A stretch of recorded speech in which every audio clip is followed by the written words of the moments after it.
ശ്രീ യൂജിൻ Morelli, Shri Balakrishnan Kasaragod. ഇന്ന് രാവിലെ മുതൽ രാഷ്ട്രീയ ജനതാദളിൻ്റെ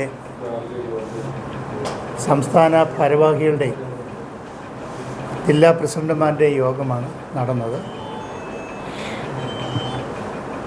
കഴിഞ്ഞ ലോക്സഭാ ഇലക്ഷൻ്റെ ഒരു വിലയിരുത്തലും ഇപ്പോഴത്തെ സാഹചര്യത്തിൽ പാർട്ടിയുടെ രാഷ്ട്രീയ ചുമതലകളും ഈ യോഗം വിലയിരുത്തുകയുണ്ടായി. ദേശീയ തലത്തിൽ ഇന്ത്യ മുന്നണിയെ അധികാരത്തിൽ കൊണ്ടുവരുന്നതിന് രാഷ്ട്രീയ ജനതാദൾ തുടക്കം മുതൽ വളരെ പ്രധാനപ്പെട്ട പങ്ക് വഹിക്കുകയും അതിൻ്റെ നേതാവ് ശ്രീ തേജസ്വി യാദവിൻ്റെ നേതൃത്വത്തിൽ അഭൂതപൂർവമായ ഒരു ക്യാമ്പയിൻ എല്ലാ കക്ഷികളെയും പങ്കെടുപ്പിച്ചുകൊണ്ട് അവിടെ നടത്തുകയും ചെയ്തു. RJD, Congress, CPI, CPM, CPI ML എന്നീ ഘടകകക്ഷികളെ ചേർത്തുകൊണ്ട് ബീഹാറിൽ നടത്തിയ ക്യാമ്പയിൻ ഇന്ത്യ മുന്നണിക്ക് വളരെ ആവേശം നൽകി എന്നാണ് പൊതുവെ ഉണ്ടായ വിലയിരുത്തൽ. അവിടെ സീറ്റ് നിലയും വോട്ട് നിലയും വർദ്ധിപ്പിക്കാൻ സാധിച്ചു. ഇപ്പോൾ ബീഹാറിൽ RJDയുടെ വോട്ട് ശതമാനം 22%. BJP, JDU എന്നീ പാർട്ടികളേക്കാൾ സ്റ്റേറ്റിൽ 22%, ആ സ്റ്റേറ്റിലെ ഏറ്റവും ഉയർന്ന വോട്ട് ശതമാനമുള്ളൊരു പാർട്ടിയായി RJD മാറി. കേരളത്തിൽ നടന്ന ഇലക്ഷനെക്കുറിച്ച് നല്ല സംവാദം നടക്കുകയുണ്ടായി. ഇടതുപക്ഷ ജനാധിപത്യ മുന്നണിക്ക് വോട്ട് ഗണ്യമായി കുറഞ്ഞത് വളരെ ഉത്കണ്ഠയോടെയാണ് പാർട്ടി നേതൃത്വം കാണുന്നത്. കഴിഞ്ഞ അസംബ്ലി ഇലക്ഷനിൽ ഇടതുപക്ഷ ജനാധിപത്യ മുന്നണിക്ക് 45% വോട്ടായിരുന്നു. കഴിഞ്ഞ അസംബ്ലി ഇലക്ഷനിൽ LDFന് 45%, UDFന് 39%, BJPക്ക് BDJS ഉൾപ്പെടെ ഉള്ള സമയത്ത് 14.5% വോട്ട് ശതമാനം. 3 വർഷത്തിന് ശേഷം പക്ഷേ LDFൻ്റെ വോട്ട് ശതമാനം 45%-ൽ നിന്ന് 35%-ആയിട്ട് കുറഞ്ഞു. അതായത് 10% വോട്ട് കുറഞ്ഞു. ഇത് LDF എന്തുകൊണ്ട് ഇത്രയും വലിയ വോട്ട് ശതമാനത്തിൻ്റെ കുറവുണ്ടായി എന്ന് വളരെ ഗൗരവമായിട്ട് ആലോചിക്കണം.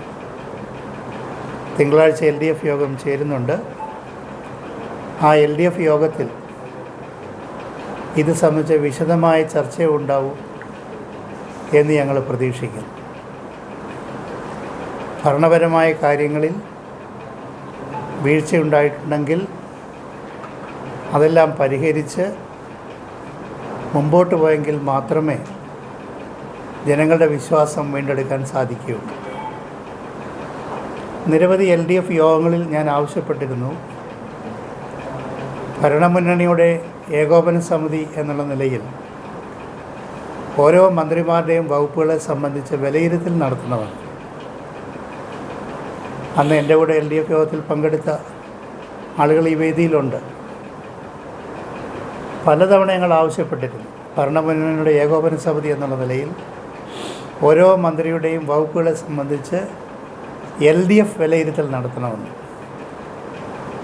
പക്ഷേ അത് ഒരിക്കൽ പോലും ഉണ്ടായിട്ടില്ല. ഇനിയുമെങ്കിലും മന്ത്രിമാരുടെ വകുപ്പുകളെ സംബന്ധിച്ചും അഡ്മിനിസ്ട്രേഷനെ സംബന്ധിച്ചും LDFൽ വിലയിരുത്തലുണ്ടാവണം. രണ്ടാമത്, ഇന്ന് പാർട്ടി ഉന്നയിച്ച പ്രധാനപ്പെട്ട ഒരാവശ്യം RJDയെ, സോഷ്യലിസ്റ്റുകളെ ഈ മുന്നണി അവഗണിക്കുന്നു എന്നുള്ള ഒരു പ്രതീതി കേരളത്തിലെ പാർട്ടി പ്രവർത്തകർക്കിടയിലുണ്ട്. 1952 ലോക്സഭാ ഇലക്ഷൻ ആരംഭിച്ച കാലഘട്ടം മുതൽ 2 അവസരങ്ങളിലൊഴികെ 2009 2019 ഒഴികെ സോഷ്യലിസ്റ്റുകൾ ലോക്സഭയിൽ മത്സരിച്ചിരുന്നത്. അന്ന് എല്ലാ പാർട്ടിയും മത്സരിക്കുന്നില്ല. ഇടതുപക്ഷ മുന്നണിയിൽ കമ്മ്യൂണിസ്റ്റ് പാർട്ടികളും ഞങ്ങളും മാത്രമേ ആ സമയത്ത് മത്സരിക്കാറുള്ളൂ. 2 തവണ 2009 2019 മാത്രമാണ് മാറ്റി നിർത്തിയത്. അതുകൊണ്ട് ലോക്സഭയിൽ ഇനി ഞങ്ങളില്ലാതെ കേരളത്തിലൊരു മത്സരമില്ല. പുതിയ കാലഘട്ടത്തിൻ്റെ സന്ദേശം LDF മനസ്സിലാക്കണം. ഘടകകക്ഷികളുമായി സീറ്റുകൾ പങ്കുവെക്കണം. എല്ലാ ഘടകകക്ഷികളെയും വിശ്വാസത്തിലെടുക്കണം. തമിഴ്നാട്ടിൽ എങ്ങനെയാണ് ഇടതുപക്ഷ പാർട്ടികൾക്ക് സീറ്റ് ലഭിച്ചത്? അവിടുത്തെ മുഖ്യ party CPM-ന് 2 seat, CPI-ക്ക് 2 seat, Congress, Vaiko എന്നുള്ള എല്ലാ പാർട്ടികൾക്കും കൊടുത്തു. 40 സീറ്റാണ് അവിടെ ഉള്ളത്. DMK-ക്ക് 40 സീറ്റിലും വിജയിക്കാം. പക്ഷേ അവർ 20 സീറ്റിൽ മാത്രം മത്സരിച്ചിട്ട് ബാക്കി ഘടകകക്ഷികൾക്ക് കൊടുത്തു. രാജസ്ഥാനിൽ എങ്ങനെയാണ് CPM-ന് വോട്ട് ലഭിച്ചത്?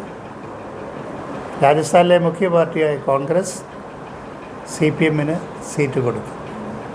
ബീഹാറിൽ ഞങ്ങളുടെ party RJD, CPI, CPM, CPI-ML എന്നീ പാർട്ടികൾക്കും സീറ്റുകൾ പങ്കുവച്ചു. എന്നാൽ കേരളത്തിൽ മാത്രം കമ്മ്യൂണിസ്റ്റ് പാർട്ടികൾ അവർ മുഴുവൻ സീറ്റുകളിലും മത്സരിക്കുകയാണ്. 2019 ലോക്സഭാ ഇലക്ഷനിൽ 2019 ആകെയുള്ള 20 സീറ്റിൽ 16 സീറ്റിൽ CPM-ഉം 4 സീറ്റിൽ CPI-യും മത്സരിച്ചു. 16, 4, 20. എവിടെയാണ് ഇടതുപക്ഷ ജനാധിപത്യ മുന്നണി? അതുകൊണ്ട് LDF യോഗത്തിൽ ഞങ്ങൾ ആവശ്യപ്പെട്ടിരുന്നത്, ലോക്സഭയുടെ സീറ്റ് നിർണയ വേളയിൽ ഞാൻ ആവശ്യപ്പെട്ടത് തമിഴ്നാട് മാതൃക സ്വീകരിക്കണം. മുഖ്യ പാർട്ടി കൂടുതൽ സീറ്റുകളിൽ മത്സരിച്ചിട്ട് ബാക്കി സീറ്റുകളിൽ ഘടകകക്ഷികൾക്ക് തരണം. ഞങ്ങളുടെ സീറ്റ് ഞങ്ങൾക്ക് തിരിച്ചു തരണം എന്ന് ഞാൻ ആവശ്യപ്പെട്ടു. ഞങ്ങൾ ആവശ്യപ്പെട്ടു, ലോക്സഭയിലെ ഞങ്ങളുടെ സീറ്റ് ഞങ്ങൾക്ക് തിരിച്ചു തരണം. അപ്പോൾ പറഞ്ഞത്, അതിൻ്റെ അടിസ്ഥാനത്തിൽ ഞങ്ങളുമായിട്ട് ഒരു ഉഭയകക്ഷി ചർച്ചയ്ക്ക് ഞങ്ങളെ ക്ഷണിക്കുകയുണ്ടായി. AKG സെൻറ്ററിൽ നടന്ന ഉഭയകക്ഷി ചർച്ചയിൽ CPM-ന് വേണ്ടി പാർട്ടി സെക്രട്ടറിയാണ് പങ്കെടുത്തത്. അന്ന് ഞങ്ങൾ പറഞ്ഞത്, ലോക്സഭയിൽ സീറ്റ് നിഷേധിക്കപ്പെട്ട സാഹചര്യത്തിൽ രാജ്യസഭയിൽ പങ്കാളിത്തം വേണം. ലോക്സഭയിൽ ഗതകാലത്ത് ഞങ്ങൾ തുടർച്ചയായി മത്സരിച്ചിരുന്നത് പോലെ രാജ്യസഭയിൽ ഞങ്ങൾക്ക് പങ്കാളിത്തം ഉണ്ടായിരുന്നു. അരങ്ങൽ ശ്രീധരൻ, ചന്ദ്രശേഖരൻ, വിശ്വംഭരൻ, വീരേന്ദ്രകുമാർ, ശ്രേയംസ് കുമാർ, ഞങ്ങൾക്ക് തുടർച്ചയായിട്ട് രാജ്യസഭയിലും ഉണ്ടായിരുന്നു. കേരളത്തിലെ സോഷ്യലിസ്റ്റുകൾക്ക് എല്ലാ കാലത്തും പാർലമെൻറ്റിൽ പ്രാതിനിധ്യം തരുമായിരുന്നു.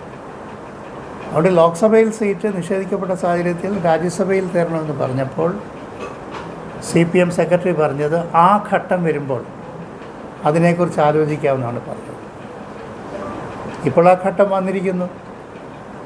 തിങ്കളാഴ്ച LDF യോഗമുണ്ട്. അതിനു മുമ്പ് ഉഭയകക്ഷി ചർച്ചയിലൂടെയോ, ഉഭയകക്ഷി ചർച്ചയില്ലെങ്കിൽ LDF യോഗത്തിലോ ഈ കാര്യത്തെ സംബന്ധിച്ച് ചർച്ച ആവശ്യമാണ്. ഇതാണ് ഞങ്ങളുടെ ആവശ്യം. രാജ്യസഭയിൽ ഞങ്ങളുടെ പങ്കാളിത്തം ഉറപ്പുവരുത്തണം. മൂന്നാമതായി, മന്ത്രിസഭയിൽ പ്രാതിനിധ്യം വേണം. ഒരു മന്ത്രിയുടെ ഒഴിവ് വരുന്നുണ്ട്. ശ്രീ രാധാകൃഷ്ണൻ പാർലമെൻറ്റിലേക്ക് ജയിച്ച സാഹചര്യത്തിൽ ഒരു മന്ത്രിയുടെ ഒഴിവ് വരുന്നുണ്ട്. ഇടതുപക്ഷ ജനാധിപത്യ മുന്നണിയിലെ 11 പാർട്ടികളിൽ മന്ത്രിസ്ഥാനമില്ലാത്ത ഒരു പാർട്ടി ഞങ്ങൾ സോഷ്യലിസ്റ്റുകളുടെ ഈ പാർട്ടിയാണ്. അതുകൊണ്ട് രാഷ്ട്രീയ ജനതാദളിന് അതിൻ്റെ നിയമസഭാംഗമായ KP മോഹന് മന്ത്രിസ്ഥാനം കൊടുക്കണം. മന്ത്രിസഭയിൽ ഒഴിവന്ന സാഹചര്യത്തിൽ എന്തുകൊണ്ട് ഞങ്ങളെ മന്ത്രിസഭയിൽ നിന്ന് ഒഴിവാക്കി നിർത്തി എന്നതിനെ സംബന്ധിച്ച് ഇതുവരെ യുക്തമായിട്ടുള്ള ഒരു വിശദീകരണം പോലും തന്നിട്ടില്ല. അതുകൊണ്ട് മന്ത്രിസഭയിലും പ്രാതിനിധ്യം വേണം, അതാവശ്യപ്പെടണം എന്നാണ് ഇന്ന് ചേർന്ന, പ്രത്യേകിച്ച് ഒഴിവ് വന്ന സാഹചര്യത്തിൽ ഇന്ന് ചേർന്ന പാർട്ടി ഭാരവാഹികളുടെയും പ്രസിഡന്റുമാരുടെയും യോഗം തീരുമാനിച്ചത്. അതുകൊണ്ട് ഘടകകക്ഷികളെ വിശ്വാസത്തിലെടുത്തുകൊണ്ട് ഭാവിയിൽ സീറ്റുകൾ വിഭജിക്കുക, രാജ്യസഭയിൽ സീറ്റുകൾ തരിക, മന്ത്രിസഭയിൽ പ്രാതിനിധ്യം തരിക, ഈ 3 ആവശ്യങ്ങളാണ് ഇന്ന് ചേർന്ന പാർട്ടി ഭാരവാഹികളുടെയും ജില്ലാ പ്രസിഡന്റുമാരുടെയും യോഗത്തിൽ ഞങ്ങൾ തീരുമാനിച്ചു. തിങ്കളാഴ്ച ചേരുന്ന LDF യോഗത്തിലും ഞങ്ങളിത് ഉന്നയിക്കും. ഏറ്റവും പ്രധാനമായി രാഷ്ട്രീയമായി കേരളത്തിൽ വളർന്നു വരുന്ന ഈ വർഗീയതയെ എല്ലാവരും വളരെ ഗൗരവത്തോടെ സ്വീകരിക്കണം. കഴിഞ്ഞതിൻ്റെ മുമ്പിലത്തെ ഇലക്ഷന് BJPക്ക് കേവലം 10% വോട്ട് മാത്രമേ ഉണ്ടായിരുന്നു. പിന്നീട് 14.5 ഇപ്പോൾ അവർക്ക് ശരാശരി 17% വോട്ടുണ്ട്. ക്രമികമായി BJPയുടെ വോട്ട് വളർച്ച, ആ വോട്ട് നഷ്ടപ്പെട്ടത് മതേതര ഇടതുപക്ഷ പ്രസ്ഥാനങ്ങളിൽ നിന്നാണ്. എന്തുകൊണ്ട് ഈ വോട്ട് ചോർച്ച ഉണ്ടായി എന്നുള്ളതിനെക്കുറിച്ച് കേവലം നഖക്ഷതം കൊണ്ട് മാത്രമല്ല, വളരെ ഗൗരവമായി LDF യോഗം ചർച്ച ചെയ്യണം. എവിടെയാണ് നമുക്ക് പാളിച്ച വന്നിട്ടുള്ളത്, എവിടെയാണ് തെറ്റ് തിരുത്താനുള്ളത്, ആ തെറ്റ് തിരുത്തി കേരളത്തിൽ എന്തായാലും ഇടതുപക്ഷത്തിനൊരു ഹെജിമണിയുണ്ട്, ഒരാധിപത്യമുണ്ട്. അതാർക്കും താർക്കാൻ സാധിക്കത്തില്ല. ഇവിടുത്തെ പാവപ്പെട്ടവരുടെയും ദരിദ്രരുടെയും we have to have a movement to speak for the poor. പാവപ്പെട്ടവർക്ക് വേണ്ടിയുള്ള ഒരു പ്രസ്ഥാനമാണ്. അത് തകരാൻ പാടില്ല. വർഗീയതയ്ക്കെതിരെ, മതാന്ധതയ്ക്കെതിരെ രാജ്യത്തെ ഒരു ബദലാണ് കേരളത്തിലെ LDF. ആ LDF ക്ഷയിക്കാൻ പാടില്ല. പക്ഷേ അങ്ങനെയുള്ള വോട്ട് ചോർച്ച ഉണ്ടായതിൻ്റെ കാരണങ്ങളെക്കുറിച്ച് ഇടതുപക്ഷ മുന്നണിയിലെ എല്ലാ പാർട്ടികളും ഗൗരവമായി ചർച്ച ചെയ്യണം. ഞങ്ങളത് ചർച്ച ചെയ്യും. തദ്ദേശീയമായ റിപ്പോർട്ടുകൾ സ്വീകരിക്കാൻ ആവശ്യപ്പെട്ടിട്ടുണ്ട്. അതിൻ്റെ അടിസ്ഥാനത്തിൽ ബൂത്ത് അടിസ്ഥാനത്തിൽ കണക്കുകൾ ശേഖരിച്ച് പിന്നീട് വിശദമായിട്ട് ചർച്ച ചെയ്യും.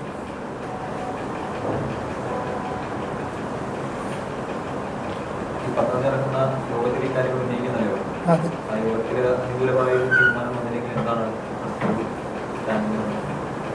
പാർട്ടി പ്രവർത്തകർക്കിടയിൽ വളരെ വിഷമമുണ്ട്. ഞങ്ങൾ നേതൃത്വം വളരെ സമ്മർദ്ദത്തിലാണ്. പ്രത്യേകിച്ച് ഇത്രയും സോഷ്യൽ ബേസ് ഉള്ളൊരു പാർട്ടി വടകര, കോഴിക്കോട്, കണ്ണൂർ, കാസർഗോഡ്, തൃശ്ശൂർ, തിരുവനന്തപുരം, പലപ്പോഴായി പാർലമെൻറ്റിൽ മത്സരിച്ച പാർട്ടി, കോഴിക്കോട്, മാവേലിക്കര, കോട്ടയം, മൂവാറ്റുപുഴ, വടകര, ഈ പാർലമെൻറ്റ് മണ്ഡലങ്ങളിൽ മത്സരിച്ച ഈ പാർട്ടിക്ക് മന്ത്രിസഭയിൽ പ്രാതിനിധ്യമില്ല, ലോക്സഭയിലില്ല, രാജ്യസഭയിലില്ല. പിന്നെ എങ്ങനെ മുന്നോട്ട് പോകും എന്നുള്ള ഒരു ചോദ്യമാണ്. അതുകൊണ്ട് ഇക്കാര്യം ഞങ്ങൾ ആർജവത്തോടെ അവരോട് സംസാരിക്കും. അവരുടെ മറുപടി അറിഞ്ഞതിന് ശേഷം LDF യോഗത്തിന് ശേഷം വീണ്ടും പാർട്ടി കമ്മിറ്റി കൂടാം എന്നാണ് തീരുമാനിച്ചത്. ഇല്ല, മുന്നണി വിടുന്ന കാര്യം ആലോചിച്ചിട്ടില്ല. നമ്മളെ ഇടതുപക്ഷ ജനാധിപത്യ മുന്നണിയിലെ ഒരു കോൺസ്റ്റിറ്റ്യുവൻ്റാണ്. ദേശീയ തലത്തിൽ ഇന്ത്യ മുന്നണിയെ നമ്മൾ ശക്തിപ്പെടുത്തും. നമ്മുടെ പൊളിറ്റിക്കൽ ലൈൻ അതാണ്. കേരളത്തിലെ ഇടതുപക്ഷ ജനാധിപത്യ മുന്നണിയെയും ദേശീയ തലത്തിൽ ഇന്ത്യ മുന്നണിയെ ശക്തിപ്പെടുത്തുക എന്നുള്ളത് തന്നെയാണ് നമ്മുടെ നിലപാട്. പക്ഷേ ഇടതുപക്ഷ ജനാധിപത്യ മുന്നണിയുടെ കോൺസ്റ്റിറ്റ്യൂൻ്റായിട്ട് നിൽക്കുമ്പോൾ തന്നെ ആ മുന്നണിയിൽ നമുക്ക് അർഹമായ പ്രാതിനിധ്യം വേണം. എന്നുള്ളത് നമ്മൾ ശക്തമായിട്ട് ഉന്നയിക്കും. സുഖം തരുന്നില്ല എന്ന് തീരുമാനിച്ചാൽ വേറെ ഓപ്ഷനൊന്നുമില്ല, മറ്റ് പ്രതിരോധങ്ങളോ പറയാനുമില്ലല്ലോ. അല്ല, അങ്ങനെ നിഷേധാത്മകമായിട്ട് അവർ ചിന്തിക്കുമെന്ന് കരുതുന്നില്ല. ഞങ്ങളൊരു രാജ്യസഭയും കൊണ്ടാണ് ഇടക്കാലത്ത് മാറി നിന്നതിന് ശേഷം ഞങ്ങൾ LDFിലേക്ക് വന്നത്. ഇപ്പോഴൊക്കെ രാജ്യസഭയിൽ പ്രാതിനിധ്യം ഉണ്ടായിരുന്നു. ഇപ്പോൾ ലോക്സഭയിൽ കൂടെ ഇല്ലാത്ത സാഹചര്യത്തിൽ ഞങ്ങൾക്ക് തരണം എന്നുള്ളത് തന്നെ ഞങ്ങൾ ആവശ്യപ്പെടും.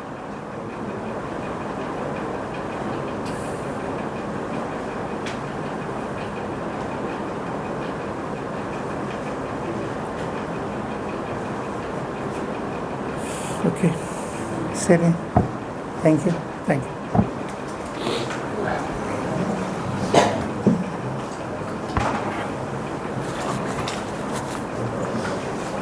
ദർശനം